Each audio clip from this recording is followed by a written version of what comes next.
Monsieur Adel Bourgazen, bonjour. Bonjour Souhila. Alors, nous célébrons notre fête de l'indépendance, acquis au prix du sang, près de 2 millions de martyrs. C'est aussi la fête de la jeunesse. Le président de la République, dans son message, a appelé la jeunesse à construire fortement, à contribuer fortement à la construction d'une Algérie émergente, prospère, créatrice de richesses. Il faut se projeter vers l'avenir aujourd'hui avec cette jeunesse qui est la force de notre pays, Monsieur Bourgazen. Effectivement, on peut constater dans le dernier message de Monsieur le Président de la République, à l'occasion de la fête de l'indépendance et la jeunesse, il a insisté sur le rôle de la jeunesse dans la construction de l'Algérie nouvelle. Et je pense que c'est un appel très très très fort que notre jeunesse aujourd'hui doive saisir et travailler, parce que même dans ce message, il a rappelé deux choses. Il a appelé déjà à la vigilance par rapport à tout ce qui se passe donc dans le contexte régional et international. Et elle a appelé aussi à faire autrement en termes de gestion et de gouvernance. Et elle a appelé même les jeunes à prioriser la valeur du travail. Et je pense que ça, c'est important. Encore une fois, il a insisté que notre jeunesse algérienne, c'est une jeunesse qui a un grand sens de patriotisme et de l'amour de ce pays. C'est une chose que à chaque fois, Monsieur le Président de la République rappelle que, parce que la jeunesse algérienne, aujourd'hui, elle doit comprendre que c'est elle la solution et elle doit avoir un rôle très important dans la construction de l'Algérie nouvelle. Alors, cette jeunesse doit s'impliquer comme elle est impliquée aujourd'hui. Vous êtes dans, bien sûr, le mouvement associatif, vous êtes bien sûr dans la société civile. Est-ce qu'elle manifeste cet intérêt pour prendre aujourd'hui le relais? Bien sûr, je pense qu'aujourd'hui, le cadre réglementaire déjà existe. Commençons déjà par la Constitution. Là, on trouve que la Constitution de novembre 2020 a donné un rôle très important d'un côté à la société civile, et pour la première fois, c'est écrit clairement que la société civile doit jouer un rôle dans la gestion des affaires publiques, et d'un autre côté aussi la jeunesse qui a un grand potentiel, donc qui doit donc saisir cette occasion. Comment on doit le faire? Je pense que déjà à travers les associations de jeunesse, je pense que la jeunesse aujourd'hui doivent investir les associations déjà qui existent, ou bien créer leur propre association, commençant déjà dès le jeune âge, parce que même au niveau de l'université, et je pense que les étudiants d'aujourd'hui ont compris que en plus du cursus universitaire, ils doivent en parallèle travailler leur civisme et ce qu'on appelle le devoir envers la société. Alors, il faut la mobiliser à partir de l'université, du lycée ou du CEM. Il faut lui ouvrir les ponts de la société, puisque la jeunesse d'aujourd'hui, c'est la relève de demain, Monsieur Bourgazen. Bien sûr, et on commence déjà depuis le jeune âge, commençons par l'enfance, au niveau du système éducatif aujourd'hui. Je pense qu'on doit commencer déjà à inculquer cette éducation citoyenne depuis le jeune âge, au niveau des écoles, des CEM, des lycées, pour qu'on puisse avoir déjà un étudiant qui a déjà toutes les valeurs de la citoyenneté, et donc le jeune va être préparé pour participer activement. Et là, on peut parler d'une participation politique. Et là, vous voyez qu'avec les réformes qui ont été entamées durant ces 3 années grâce au nouveau code électoral, on assiste aujourd'hui à plusieurs jeunes qui sont déjà dans les assemblées. On a plus de 140 députés qui ont moins de 40 ans. On a beaucoup de PAPC qui sont des jeunes. Et je pense que c'est un bon commencement et que la jeunesse d'aujourd'hui a commencé déjà à saisir que aujourd'hui, c'est pas hier, hein, c'est pas parce que le problème de la confiance, je pense que on travaille beaucoup sur ça, et à chaque fois on essaie de sensibiliser les jeunes qu'aujourd'hui il y a une grande volonté politique pour les faire assister, et je pense que les jeunes aussi, la balle est dans leur camp aujourd'hui pour un petit peu participer à ces réformes. Alors, la citoyenneté, c'est s'impliquer dans la vie publique de tous les jours, Monsieur Adel Bourgazen. Mais comment les impliquer quand certains vous disent qu'ils sont aujourd'hui exclus des ponts des partis politiques? C'est le cas ou pas le cas, ou alors ils s'excluent d'eux-mêmes? Je pense qu'on a hérité ces dernières 20 ans d'un système là où on avait même les partis politiques aujourd'hui, les dernières années ont quelque part un petit peu, comment dirais-je, leur mission essentielle de formation des élites et des jeunes sur la politique, ils l'ont un petit peu oublié, donc ils ont failli. Ils ont failli un petit peu à leurs obligations, mais je pense qu'ils doivent revenir aujourd'hui, les partis politiques ont ce rôle à jouer dans la formation politique des jeunes aujourd'hui, parce que moi je dirais qu'aujourd'hui, la participation des jeunes, oui, mais il faut qu'elle soit de qualité. Il ne suffit pas que des jeunes accèdent aux postes de responsabilité, mais après ils vont faire On n'est quoi? pas dans l'esprit du jeunisme. Oui, exactement.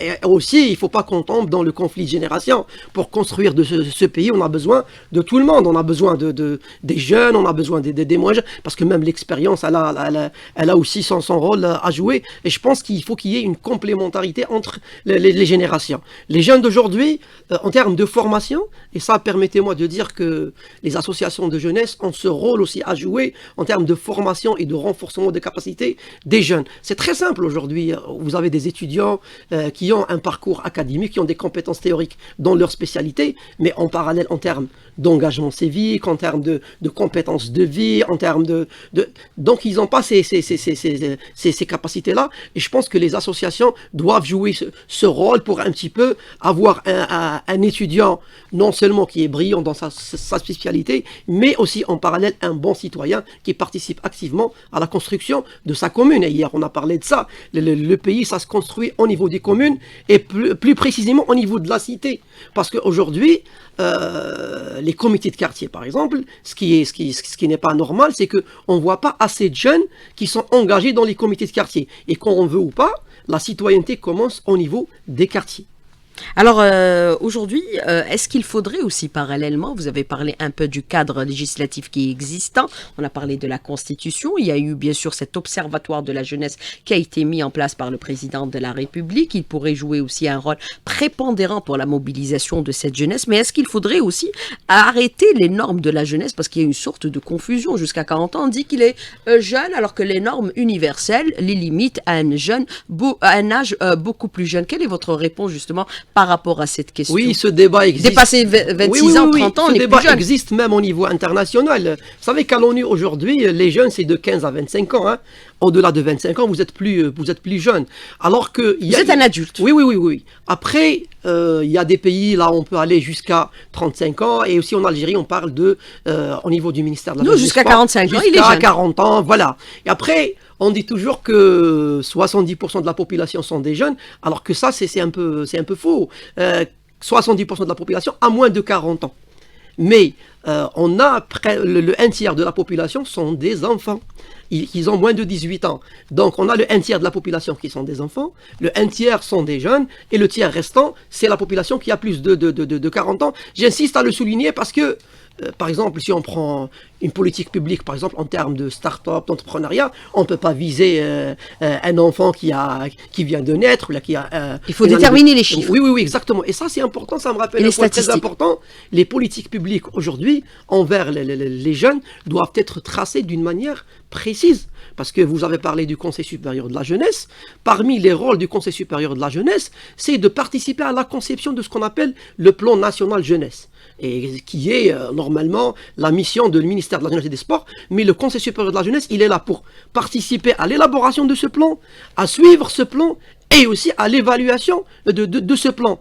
Et même le Conseil supérieur de la jeunesse doit faire quand même un rapport annuel à Monsieur le Président de la République sur l'avancement de ce plan. Et on peut appeler ce plan aussi la politique publique jeunesse. Parce qu'aujourd'hui, on n'a pas une politique qui est très claire avec des chiffres, avec des indicateurs. Si par exemple on pose la question, quelle est la situation des jeunes aujourd'hui en Algérie, la situation des enfants, la situation de la femme, si on n'a pas en parallèle une politique publique avec des chiffres, des indicateurs, on ne peut pas se prononcer. Donc il est temps, et aussi il faut faire impliquer les jeunes dans la conception de cette politique, les jeunes, et aussi les associations de jeunesse dans la conception de cette politique. Je pense qu'un travail a été déjà fait il y a 2 ou 3 ans, mais il faut reprendre ce travail, il faut l'actualiser, et il faut aussi un travail intersectoriel. La jeunesse, elle est partout. Il y a pratiquement 20 secteurs. Là, on trouve la jeunesse. On trouve la jeunesse dans la culture, dans le sport, dans la santé. La jeunesse, elle est partout. C'est une thématique transversale. Et donc, la politique publique doit être une politique intersectorielle où tous les secteurs doivent participer avec la contribution, bien sûr, des organisations de la société civile. les organisations de la société civile qui ont la réalité de terrain. Pour revenir aussi au Conseil supérieur de la jeunesse, il a fêté son premier anniversaire il y a quelques jours. Je pense qu'il fait quand même un bon travail, un bon commencement, un travail de proximité, parce que j'ai vu le président descendre dans les cités, parler avec les jeunes, et ça c'est important.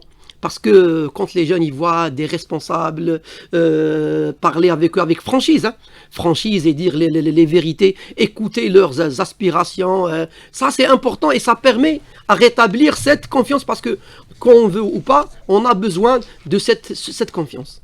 Alors justement, quand vous parlez de plan national de la jeunesse, qui est aujourd'hui au niveau du département du ministère de la jeunesse et des sports, qui est préparé par ce département ministériel, le Conseil supérieur de la jeunesse doit superviser la mise en œuvre de ce plan. Mais est-ce que vous ne trouvez pas qu'il y a une sorte de chevauchement de prérogatives entre les uns et les autres? Qui devrait aujourd'hui mettre en place ce plan national de la jeunesse, quand on sait que le ministère de la jeunesse, c'est aussi le sport, et on lit généralement sport et jeunesse ensemble? Ça aussi, c'est problématique. C'est la question que j'allais vous poser. On constate aussi qu'au niveau du ministère de la Jeunesse et des Sports, il y a aussi, c'est toujours le sport qui prime, et c'est le football qui prime en priorité. Et je pense que ça, on doit trouver quand même, parce qu'en fin de compte, c'est une affaire de budget aussi. Si on attribue par exemple un budget au ministère de la Jeunesse et des Sports, et que ce budget il est utilisé en grande partie pour le sport, pour le football, donc le secteur de la jeunesse, il est peut-être lésé et écarté par rapport. Mais si c'est 40% de la population, on doit lui dédier un département propre à lui, la jeunesse. Oui, pourquoi pas.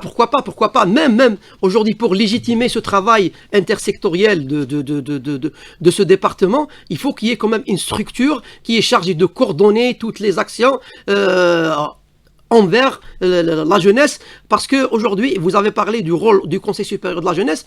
Il participe à l'élaboration de ce plan. C'est le ministère qui établit le plan, mais le Conseil émet un avis. Et rappelez-vous, Monsieur le Président de la République l'a dit, je n'accepterai plus qu'une décision soit prise envers les jeunes sans prendre l'avis favorable du Conseil supérieur de la jeunesse. Je pense que c'est une déclaration très très forte, et le président compte beaucoup sur cet organe consultatif, le Conseil supérieur de la jeunesse, qui est, je pense, aujourd'hui, doit passer à une autre étape. Aujourd'hui, je pense qu'il a terminé tout ce qui est sur le organigramme, la mise en place de ces structures, et je pense que l'année prochaine sera quand même une année importante, et ce Conseil doit passer à la vitesse supérieure. Alors, je voudrais revenir avec vous sur un aspect. Bien sûr, nous avons vu les efforts accomplis par l'Algérie en matière de prise en charge de la jeunesse. La jeunesse, quand on parle de la jeunesse, il y a aussi la partie enfance et adolescence, et les jeunes adultes en matière, bien sûr, de scolarisation, en matière de prise en charge de la santé, et aussi la protection de l'enfance, puisque nous avons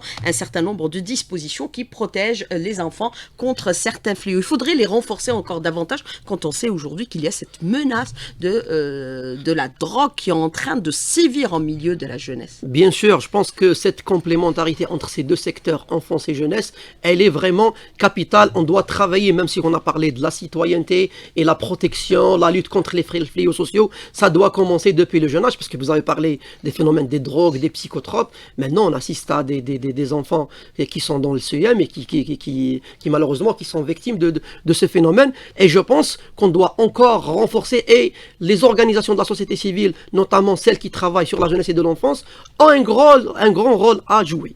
Et c'est des aspects que nous abordons encore une fois dans la deuxième partie de l'invité de la rédaction. Ces minutes seront également consacrées aux questions des auditeurs qui nous contacteront sur notre page Facebook invité de la rédaction. Monsieur Adel Bourgazen, merci. Restez avec nous, on revient dans un tout petit moment. À tout de suite.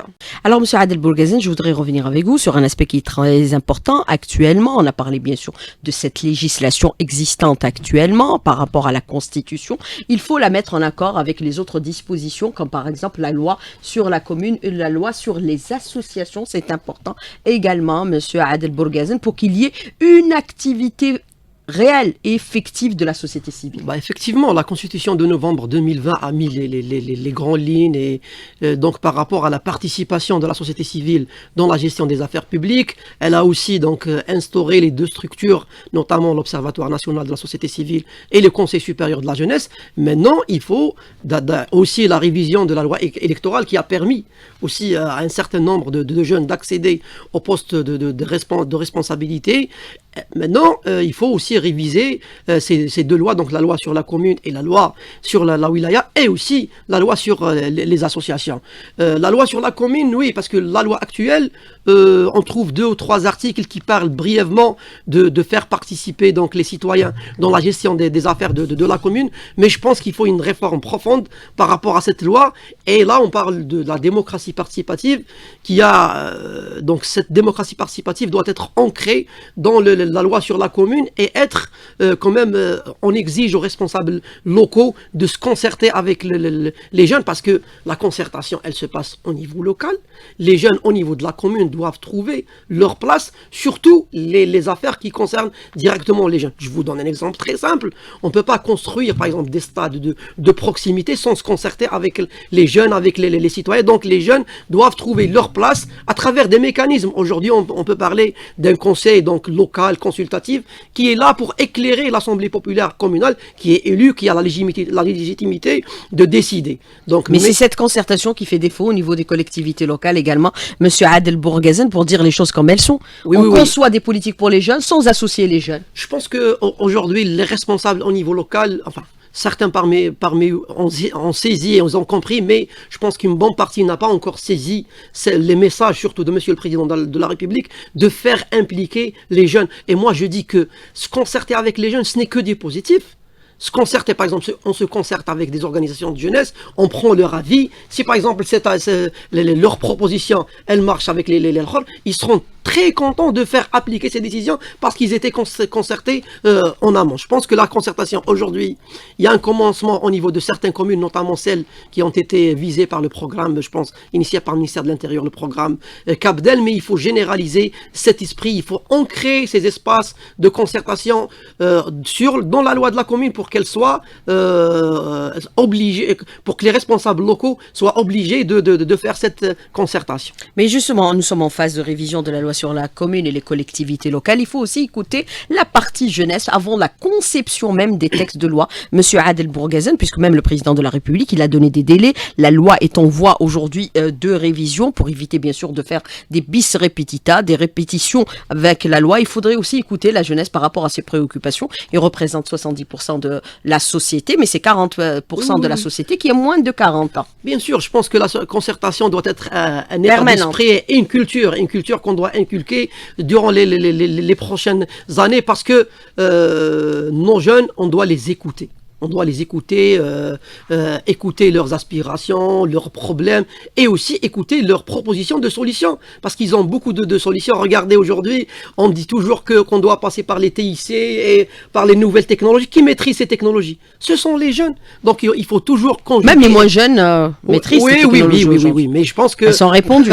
oui, je pense, mais quand même, les jeunes, ils ont un grand rôle à jouer sur ce plan, mais j'insiste surtout que cette concertation soit ancrée dans la nouvelle loi de la commune pour que les responsables fassent face avec. Alors les activités juvéniles doivent être aussi priorisées, Monsieur Adel Bourgazen, au niveau des collectivités locales, c'est-à-dire trouver des espaces de loisirs pour éviter l'oisiveté. Oui. De verser dans des fléaux, qui risqueraient de nous coûter très cher. Pertinente. Aujourd'hui, au niveau du secteur du ministère de la Jeunesse et des Sports, on a ce qu'on appelle les structures de jeunesse, donc les maisons de jeunes, les auberges de jeunesse. Mais souvent, elles sont vides.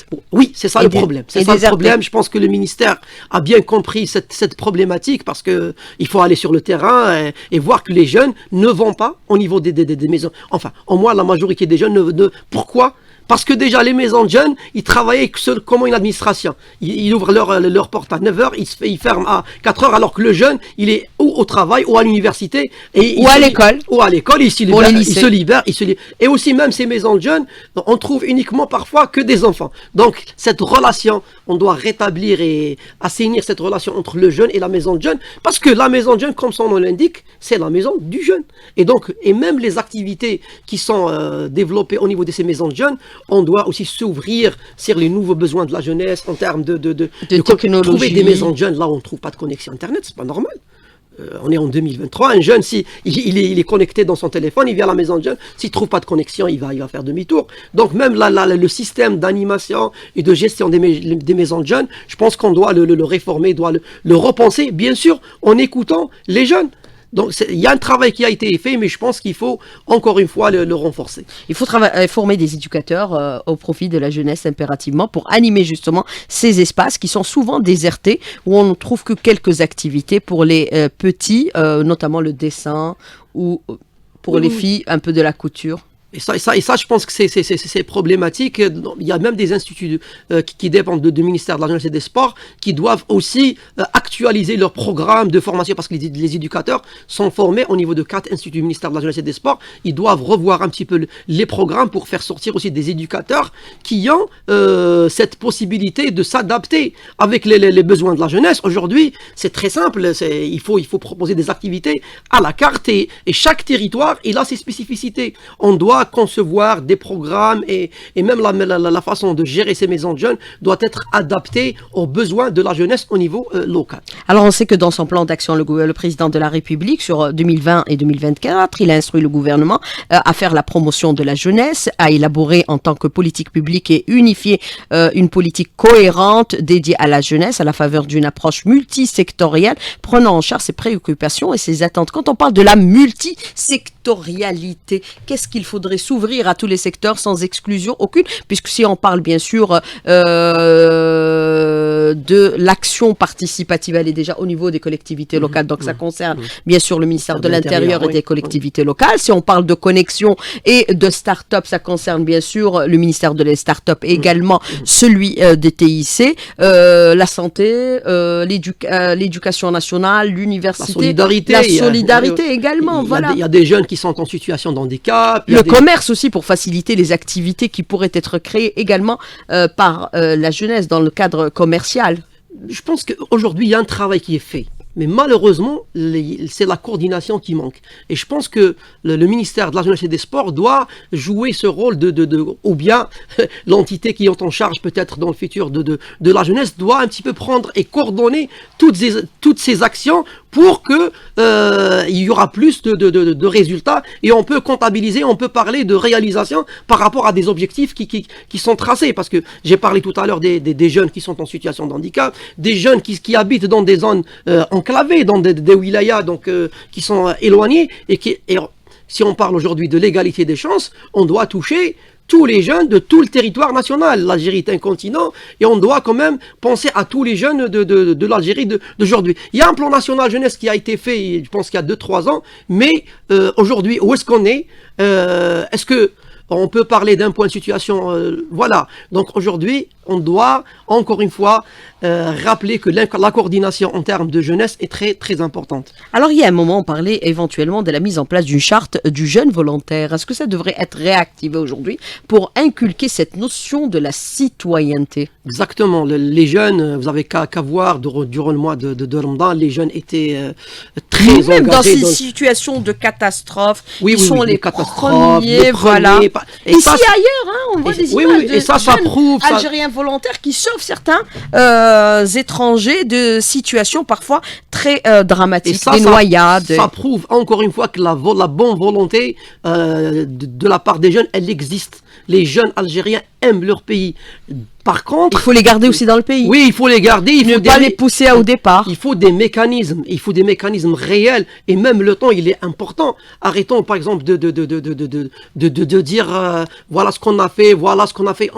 Mais on n'a pas fait beaucoup de choses durant le passé. Et maintenant, l'heure est au travail. Il faut maintenant que les secteurs, avec une politique claire, j'ai parlé tout à l'heure d'indicateurs, il faut qu'on sache, et avec une vision très claire, avec une stratégie. Par exemple, d'ici 2030, qu'est-ce qu'on doit avoir comme gène en termes d'emploi, en termes de création d'entreprises. Il faut avoir les chiffres et les statistiques. Ah oui, c'est les chiffres qui parlent. Hein. C'est les chiffres aujourd'hui. Les politiques publiques, surtout pour la jeunesse et l'enfance, doivent être chiffrées et avec des indicateurs, parce que même aujourd'hui, le Conseil supérieur de la jeunesse, s'il veut suivre et évaluer le plan national jeunesse, sans chiffres, il pourra pas le faire. Donc, c'est très urgent. Par rapport au volontariat, oui, c'est très important. Rappelez-vous, durant le mois de Ramadan, il y a un jeune du côté de Rilizen qui a été, Allah yarhamou, en essayant de se servir un plat pour les passagers de l'autoroute. Il s'est fait faucher par une voiture. Mais ce jeune-là, est-ce qu'il a été protégé par la loi? Est-ce qu'il a une assurance? Est-ce qu'on lui a rendu hommage? Oui, et ça, c'est important. Donc je pense que nos volontaires aujourd'hui, on a besoin de les protéger, on a besoin des textes qui un petit peu, et aussi la promotion du volontariat dès le jeune âge. Il faut qu'on commence à inculquer cet esprit de volontariat dans les écoles, dans les CEM, et le ministère de l'Éducation, le ministère de l'Enseignement supérieur, le ministère de la formation professionnelle, ils ont un grand rôle à jouer. Il suffit pas qu'ils fassent leur travail de basique, donc de formation académique, mais en parallèle, et le ministère de l'Enseignement supérieur, par exemple, a commencé de donner, par exemple, des notes supplémentaires pour les étudiants qui font un travail citoyen au niveau de l'université. Et ça, je pense que c'est important. Bien sûr, la création aussi des clubs scientifiques au niveau de l'université. Aujourd'hui, ça se répand. Il faudrait les impliquer aussi, par exemple, par rapport à cette action de citoyenneté dans les opérations de reboisement à travers tout le territoire national. L'agriculture aussi devrait solliciter les jeunes pour des opérations de volontariat à travers tout le territoire national. Monsieur Adel Bourgazen, impliquer tout le monde dans ces actions. Écoutez, les jeunes, on a besoin que nos jeunes se sentent utiles. S'engagent plus en termes de protection de l'environnement. Regardez aujourd'hui ce qui se passe par rapport au changement climatique dans le monde. On a parlé tout à l'heure dans les coulisses par rapport à la problématique de l'eau. Et les jeunes ne doivent pas rester en marge par rapport à ces problématiques. Il faut les impliquer. Ah oui, il faut les impliquer, mais à travers. Et là... Et puis vous avez des influenceurs sur les réseaux qui peuvent eux aussi véhiculer les messages de l'État. Bien sûr, donc... Il ne faut pas les diaboliser. Bien sûr, les jeunes aujourd'hui, on a beaucoup de bons modèles. Et on a besoin, et ça je retourne vers vous, médias aussi, il faut parfois aussi essayer de valoriser aussi les jeunes, les bons modèles. On a besoin de bons modèles ici en Algérie. On a des jeunes qui font de très bonnes choses ici et ailleurs. On n'en parle pas beaucoup. Oui, on doit les valoriser, on doit les mettre en avant, parce que notre jeunesse aujourd'hui a besoin de modèles, a besoin de modèles et de personnes, d'idoles, comme on dit. Donc, on doit mettre en avant ces jeunes-là. On a besoin de leaders. Alors, justement, cette jeunesse et son engagement pendant la guerre de libération nationale, c'était les 6 déclencheurs, bien sûr, de la guerre de libération nationale, n'avaient pas plus de 30 ans, ou le plus vieux avait 31 ans. Alors, pendant cette période, on a réalisé des infrastructures importantes à travers le territoire national. Nous avons vu le stade de Tizi Ouzou qui va bientôt arriver. On parle du stade de Douira à Alger. On parle d'autres stades à travers tout le territoire national. Il y a aussi Nelson Mandela. Est-ce que ces espaces devraient être ouverts aux jeunes pendant l'été pour faire des activités qui pourraient leur permettre aujourd'hui de s'épanouir, puisqu'on a parlé des espaces de loisirs? Est-ce qu'il faudrait, pendant l'été, les ouvrir aux jeunes? Bien sûr. Parce qu'ils vont être fermés. Le championnat va s'arrêter. J'ai écouté la dernière fois Monsieur le Président de la République dire que on a construit les stades pour nos jeunes, en premier. Il faut les ouvrir aux jeunes. Et oui, même au niveau local. Regardez, par exemple, je vous donne un exemple très simple. Les lycées, les CEM, les universités sont fermées durant la période d'été. Et les jeunes de ces communes-là n'ont pas où jouer, pour pratiquer du football ou de la natation. Maintenant, je pense qu'il faut ouvrir ces espaces durant l'été, bien sûr avec une coordination du PAPC, pour un petit peu ouvrir ces espaces pour nos jeunes.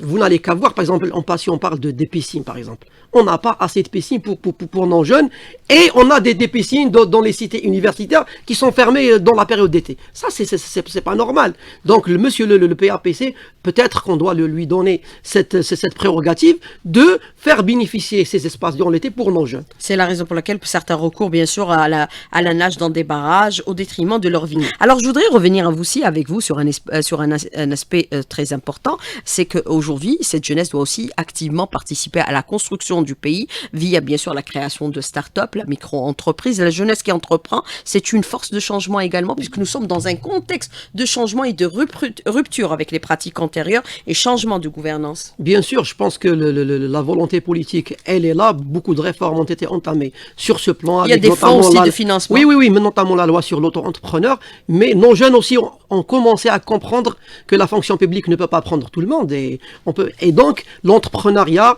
c'est un vecteur sur lequel les jeunes doivent aujourd'hui, ils doivent saisir l'occasion et créer leur propre entreprise qui va leur permettre de réaliser leurs idées. Il y a beaucoup de belles idées aujourd'hui, et je pense que l'entrepreneuriat est un très très bon vecteur pour l'épanouissement de notre jeunesse. Alors, entreprendre, réaliser son entreprise, l'accompagnement aussi doit se faire pour bien sûr aller graduellement à partir de l'université. l'université, parce que maintenant on a inversé la tendance avec le ministre actuel de l'enseignement supérieur, c'est créer son entreprise à partir de l'université. Ça c'est formidable. J'ai pensé que même le taux de chômage pourrait être réduit parce que c'est vrai que ces même les deux dernières ministres, années, ils travaillent inquiéter. en étroite collaboration. J'ai vu les deux ministres font un travail en commun et ça, je pense que c'est parce que depuis, on a des étudiants qui ont des diplômes, mais qui ont malheureusement ne savent rien faire. Et aujourd'hui, même cette culture de stage, on doit encore l'introduire au niveau de l'université.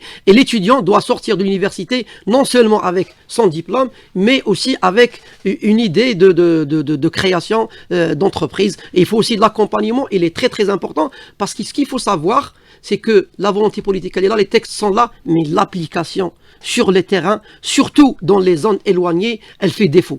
Un jeune qui voit tout ça, c'est bon, mais quand il va dans la première administration, rien que cette semaine, j'ai écouté le mot « réseau », par exemple. Et ça, c'est problématique. Donc, les gens qui sont en charge de l'accompagnement de ces jeunes au niveau de l'ANAD, de l'ONGEM, du ministère du Commerce, de l'Industrie, ils doivent aussi s'ouvrir et commencer même par l'accueil. Même les gens qui sont en charge des jeunes, commencez déjà par un petit sourire, bien parler aux jeunes. Choisir des gens qui ont le profil pour pouvoir parler aux jeunes. Se former sur ça. Mais chez Abe, il faut se former sur ça. Oui, on apprend tous les jours. Oui, comment parler aux jeunes, comment les accueillir, comment les accompagner. C'est la relève. Parce qu'il y a des jeunes qui ont malheureusement abandonné leurs idées, peut-être à cause de la bureaucratie.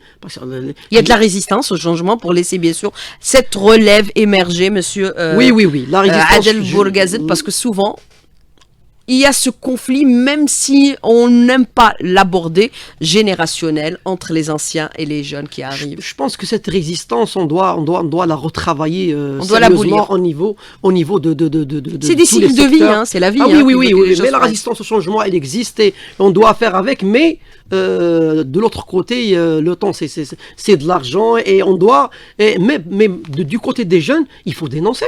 Par exemple, vous êtes jeune, vous avez vos droits, vous avez les textes qui sont là. Si, par exemple, un agent de l'administration vous refuse de vous recevoir, ou il applique, parfois, il y a des gens des agents de l'administration qui inventent des lois, qui demandent des papiers supplémentaires. Et vous savez, la jeunesse, elle est allergique aux documents. Hein. Vous êtes jeune, c'est ce que vous inculquez aussi aux jeunes ? Bien sûr. Puisque vous êtes dans le mouvement associatif depuis quelque temps déjà. Aujourd'hui, je pense qu'il y a des problématiques qu'on doit travailler, cette résilience des jeunes par rapport à tout ce qui se passe et aussi de l'autre côté, l'éducation aux médias, surtout par rapport aux réseaux sociaux et nous travaillons beaucoup ces dernières années. Nos jeunes, malheureusement, aujourd'hui, surtout parce que la guerre, elle est aussi sur le cybernétique, sur les réseaux sociaux et nos jeunes, on doit leur inculquer, même au niveau des maisons de jeunes, au niveau de l'éducation, comment vérifier la source de l'information, ne pas partager n'importe quoi, ne pas faire j'aime ou j'adore à toutes les ils doivent avoir une bonne aptitude de comportement avec les réseaux sociaux. Alors, vous avez cette question de l'auditeur qui vous dit que les jeunes n'ont pas besoin d'assister à un homme, mais des projets pour s'épanouir dans leur propre pays. Quelle est votre réponse justement par rapport à cette question de l'auditeur ou ce commentaire de l'auditeur, monsieur Adel Bourgazen? Je pense qu'au niveau local, les décideurs et les responsables locaux ont un grand rôle à jouer en termes de cet rétablissement de la confiance. Et les jeunes, c'est vrai qu'ils cherchent du palpable, ils cherchent des mesures concrètes. Et je pense qu'on doit, au niveau local, les gens doivent être comptables aussi de leur action.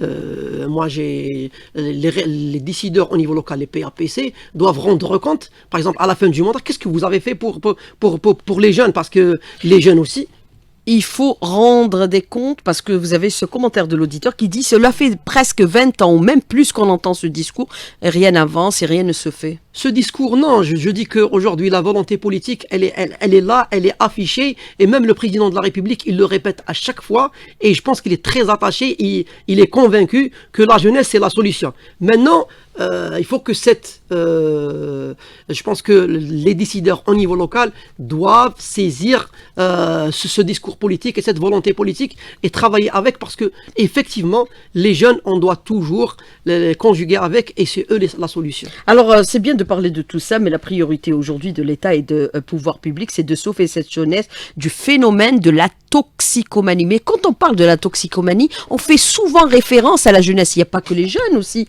qui consomment des drogues, monsieur Adel Bourgazen. Il n'y a pas que du négatif dans cette jeunesse. Il y a du potentiel, il y a de la richesse, il y a de cette volonté, il y a cette ferveur de changement, cette contribution à la construction du pays. Il ne faut pas aussi la lier automatiquement aux fléaux sociaux. Oui, effectivement. Il faut changer avec ça aussi. Oui. Parce que quand on parle de la jeunesse, on parle de fléaux sociaux. Mais ça, c'est problématique aussi. On doit changer, ces préjugés.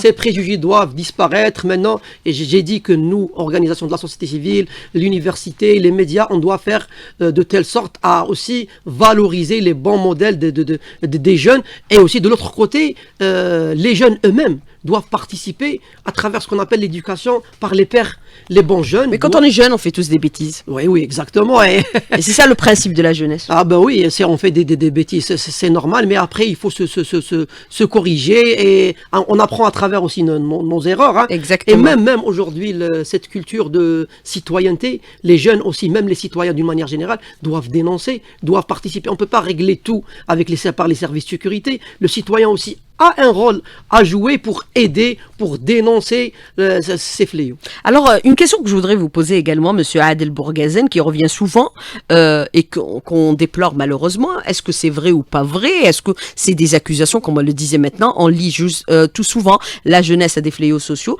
Est-ce que c'est vrai que les jeunes n'aiment pas travailler? Je pense que c'est un problème qu'on doit le travailler depuis le jeune âge. La valeur du travail, encore une fois, c'est important. C'est à partir de la maison, faire les tâches ménagères déjà. Bien sûr, de commencer par depuis le jeune âge. Et ça me rappelle les scouts, là où on fait apprendre aux enfants de faire même au niveau de la famille. Vous avez raison. Par exemple, si on parle aujourd'hui du droit de la participation, au niveau de la famille, nous, on ne fait pas participer nos enfants dans des trucs. C'est vrai que le travail des enfants est interdit.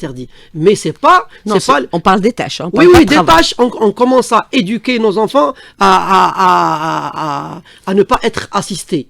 Donc, il faut, depuis le jeune âge, il faut qu'on commence à leur déléguer, leur confier quelques petites tâches pour quand ils grandissent, ils seront prêts et ils seront quand même autonomisés pour aborder les tâches de la vie. Quoi.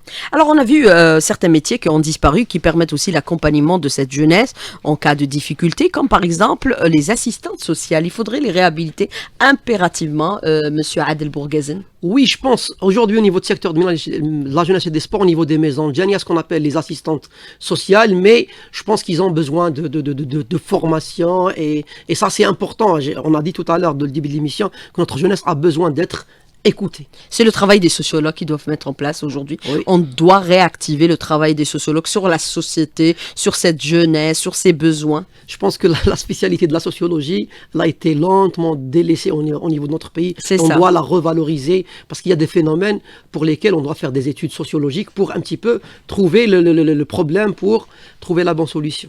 Alors, l'utilisation des enfants pour certaines pratiques, par exemple, qui sont illicites, il faut les interdire impérativement. Par exemple, la mendicité, on le voit ces derniers temps, monsieur Adel Bourgazen, on a tendance à sensibiliser les gens à travers l'utilisation des enfants. Encore une fois, en bas âge. Là, aujourd'hui, je parle aussi, je fais un appel pour les parents. La protection des enfants, ça commence au niveau de la famille, c'est la responsabilité en premier de la famille et le citoyen doit participer pour régler ces problèmes-là. Encore une fois, bonne fête pour notre jeunesse et pour notre pays et Inch'Allah, que du bien pour notre jeunesse et pour notre pays. Alors, vous avez aussi cette autre problématique qui est posée aussi, c'est une réalité, il ne faut pas se voiler la face. L'Algérie doit protéger tous ses concitoyens, quelles que soient leurs origines. Vous avez les enfants aussi qui sont nés sous X et séparés de leurs parents par décision de justice et qui sont à l'âge adulte, 18 ans, ils sont jetés dans la rue par, bien sûr, l'ADAS.